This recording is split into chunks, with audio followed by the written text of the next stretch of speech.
Guess I'm up. I'm Mark Mangasso, Extension Weed Specialist, University of Delaware. And based on some of the comments that Mike had, just wanted a couple things that struck me, about regulation and so on. One of the things we've done in Delaware was put Palmer amaranth on the noxious weed list, and it's made a big impact in terms of growers' awareness of it. But the reason it's successful is because the Delaware Department of Ag and their personnel of getting out, talking to growers, making sure that they're aware that they have it in the field. Much like Jason mentioned with Dr. Smith's efforts of getting out, it's that commitment by somebody to spend the time and the energy to do it, to be successful. When you asked your question was, would regulation help prevent resistance from spreading? In the case of Palmer, probably. But I'm not sure in the case of a horseweed it would have made a difference when you have an airborne or a wind dispersed seed. So one of the things that we talk about resistance, we got to keep in mind the biology, and that Steve mentioned that the fit for the ecobiologist in this field. So that's one thing to keep in mind too.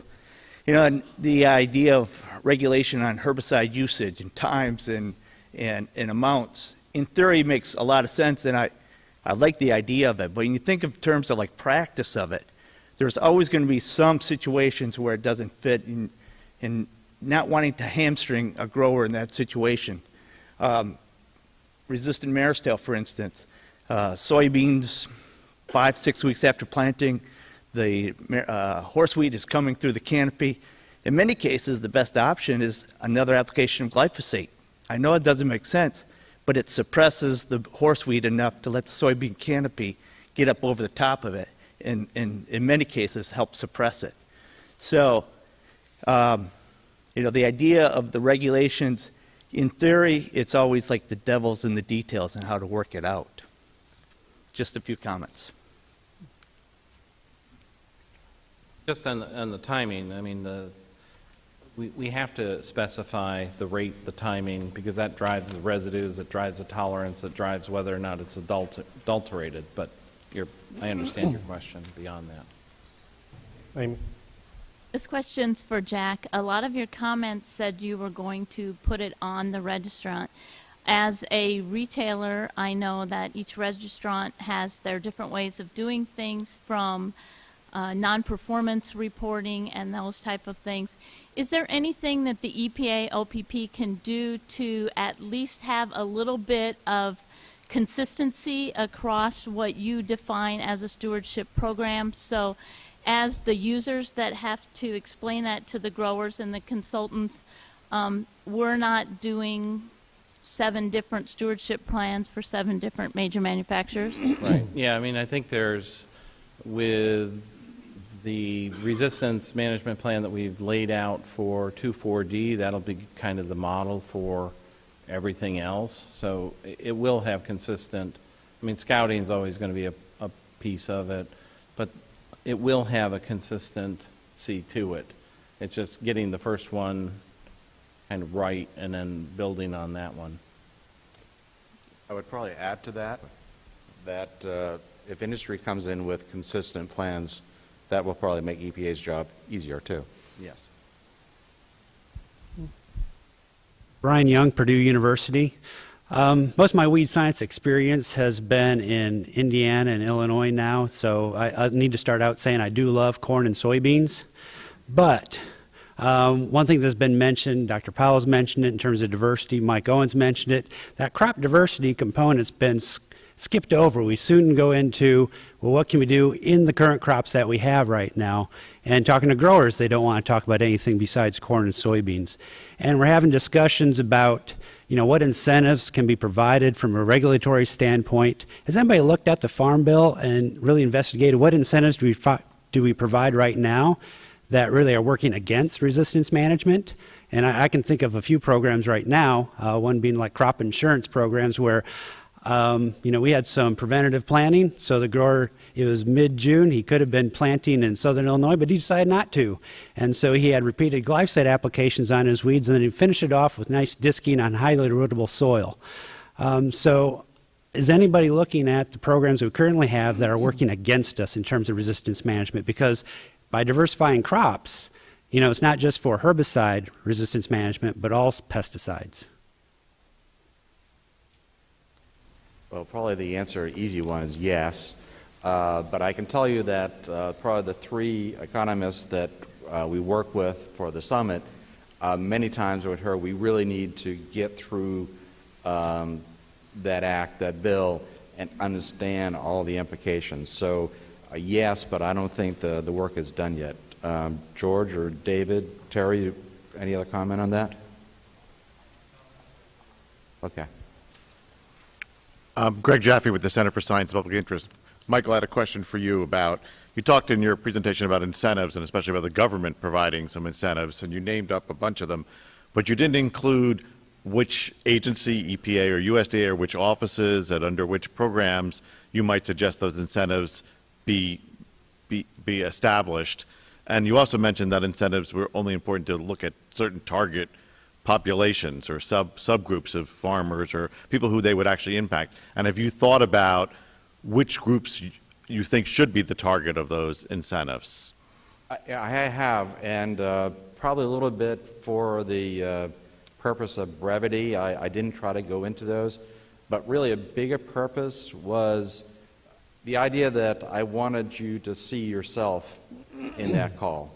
I didn't want to see you say, well, you listed NRCS, and I'm not that, so that's not me. So I wanted you to, as an audience, both here and online, to look at where those opportunities are, and certainly beyond what I thought of, and say, if I'm going to take action on this, is there an opportunity in my organization, in my role, to incentivize some of these things? So, yes, we could talk more about the specific areas, but that is why.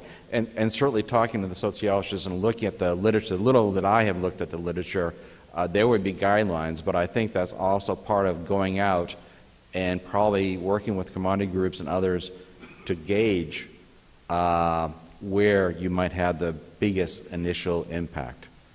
And Dr. Nichols might have some insight into that, actually. I was actually going to address a different point, if you may. That's what I was afraid. Did you want to continue? No, go ahead. So this is a very specific comment, and it relates to the diagnostic test. The diagnostic test sounds like a great scientific idea until you try to use it in the field. Okay? For example, let's take the very specific case of Palmer amaranth. Palmer amaranth, Macon County, Georgia. It is probable that a diagnosis was not made until 3 years after the event. Okay?